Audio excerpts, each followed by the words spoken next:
Magandang umaga sa inyong lahat. So ngayong umaga, meron akong topic na ito po ay related sa pag-withdraw ng pera sa ATM machine. Tapos na-enter na yung amount na pag magkano yung i-withdraw mo. Tapos biglang nag-brown out. Babalik pa ba yung pera na-enter mo yung amount? Babalik pa ba yun sa yung account number? Yun ang tanong na dapat natin sagutin ngayon. So ito po ay nangyari talaga sa akin based on my personal experience na nangyari na naranasan ko po mag-withdraw sa isang ATM machine. So nag-type na ako ng aking password. Tapos kung magkano yung amount na i-withdraw ko, na-enter ko na rin.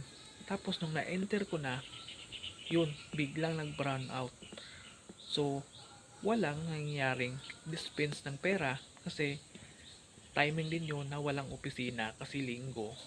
Walang magano sa generator o mag-operate sa generator. So ngayon, papaano na yon? Nag-withdraw ka tapos na-enter mo na yung amount.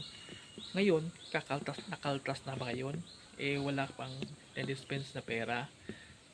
Yun ay talagang makaltas yon sa yung ATM machine sa yung ATM account number.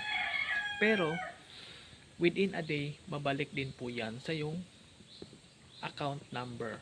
Kasi nangyari po talaga yan sa akin. Kaya next day, pag ganyan yung mas maganda, pag mangyari yan, dapat is picturean mo talaga yung ATM machine, yung time na yan, na dyan ka nag-withdraw, at the same time, sasabihin mo na nag-withdraw ka, tapos biglang nag-run out, walang na-dispense na pera.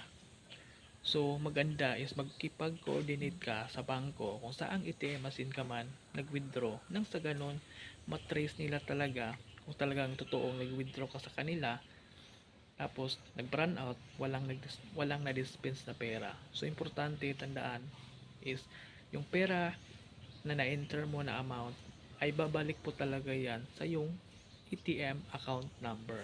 Kaya huwag mong mag-alala kasi babalik po talaga yan. So yun lang po, maraming salamat po.